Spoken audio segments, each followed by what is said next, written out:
অথচ আমি তো জানি ৯ দফার ঘোষণা আমার আব্দুল কাদের তো নিশ্চয়ই তখন বলেছে যে ৯ দফার সাথে আমার সাথে যোগাযোগ হয়েছিল। রাষ্ট্রপতি যে স্মারকলিপি দেওয়া, আমি নিজে রেডি করে রাষ্ট্রপতি বরাবর স্মারকলিপি সে প্রধানমন্ত্রী 64 জেলায় পৌঁছাই দিয়েছিলাম।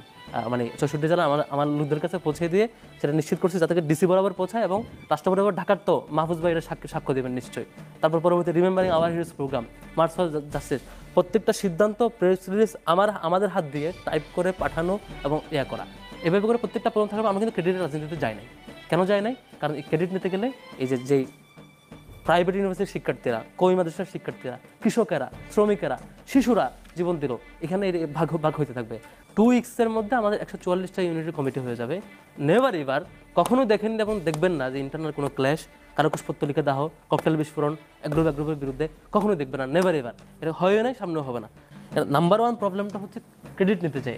সাপোজ এর শহীদ হলো 2000, আমি যখন দাবি করব আমার 100 এতজন আমার দলের, আরেক দল দাবি করবে এতজন আমার দলের, আরেক দল দাবি করবে এতজন আমার দলের, পরবর্তীতে সে কিছু তো থাকবে কোনো দলের না, বড় সংখ্যক, তাদেরকে কে ওন করবে?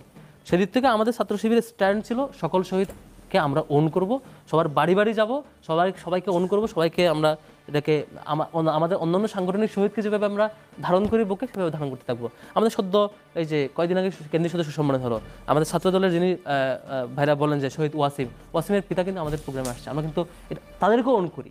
সকল দল সকল শহীদকে ওন করার মধ্যে দিয়ে যদি সকল দল আমরা শুরুতে পারতাম, এই ক্লাসটা তৈরি হতো না। দ্বিতীয়ত হিস্ট্রিতে এই যে মানে লাস্ট এই যে প্রোগ্রামের এই আমাদের অভ্যুত্থানের হিস্ট্রি বর্ণনা করা হচ্ছে, এখানে একটা ফেব্রিকেটেড হিস্ট্রি, এখানে একটা হিস্ট্রিক্যাল করাপশন তৈরি হচ্ছিল। অথচ আমি তো জানি ৯ দফার ঘোষণা আমার আব্দুল কাদের তো নিশ্চয়ই তখন বলেছে যে ৯ দফার সাথে আমার সাথে যোগাযোগ হয়েছিল।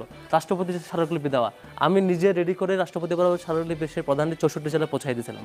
মানে 64 জেলা আমার লোকদের কাছে পৌঁছে দিয়ে সেটা নিশ্চিত করছি যাতে ডিসি বরাবর পৌঁছায়, এবং রাষ্ট্রপতি বরাবর ঢাকার তো মাহফুজ ভাই এটা সাক্ষ্য দেবেন নিশ্চয়ই। তারপর পরবর্তী remembering our heroes program, march for justice, প্রত্যেকটা সিদ্ধান্ত প্রেস রিলিজ আমাদের হাত দিয়ে টাইপ করে পাঠানো এবং করা, এভাবে করে প্রত্যেকটা প্রোগ্রাম থাকবে। আমি কিন্তু ক্রেডিটের রাজনীতিতে যাই নাই। কেন যায় নাই? কারণ এই ক্রেডিট নিতে গেলে এই যেই প্রাইভেট ইউনিভার্সিটির শিক্ষার্থীরা, কমি মাদ্রাসার শিক্ষার্থীরা, কৃষকেরা, শ্রমিকেরা, শিশুরা জীবন দিল, এখানে ভাগ হইতে থাকবে। আমার মনে হয় এই হিস্ট্রিটা সত্য বর্ণনা থাকবে, এবং ক্রেডিটের রাজনীতি থেকে সরে আসতে পারলে আমরা এই উনি যেটা প্রত্যাশা করছেন যে জাতীয় প্রয়োজনে সব দল একসাথে থাকবে, এটা থাকতো আর কি। এই গ্যাপটা আমাদের কিছু রাজনৈতিক সংগঠন থেকে যেমন হয়েছে, বৈষম্য ছাত্র আন্দোলনের জায়গা থেকেও হয়েছে। এখানে আমাদের অবস্থান হচ্ছে সংবিধানের ব্যাপারে সবচেয়ে ভালো হতো যদি এইটিকে সংবিধান একেবারে পুনর্লিখন করা যায়, পুরোপুরি চেঞ্জ করে দেওয়া যায়, সবচেয়ে ভালো হতো। তো এখানে আমাদের সহযোগিতা দরকার, রাজনৈতিক দলগুলোর সহযোগিতা দরকার, পারস্পরিক সহযোগিতা। আমরা দেখেছি 5 তারিখের পরে যখন আমরা জাতীয় সরকারের কথা চিন্তা করা হয় বা আরেকটা ফরম্যাট চিন্তা করা হয়েছিল, তখন কিছু রাজনৈতিক দল তখন সহযোগিতার আশ্বাসটুকু আমরা পাইনি, সহযোগিতা পাইনি। পরবর্তীতে তখন আরও বিভিন্ন ইস্যুতে রাজনৈতিক দলগুলোর সহযোগিতার না পেয়ে আমাদের এই ক্রাইসিসটা তৈরি হয়েছে। তো এখানে বলে রাখা ভালো, শুধু এটাতে না, ইতিপূর্বে আন্দোলনের বিভিন্ন ধারা গতি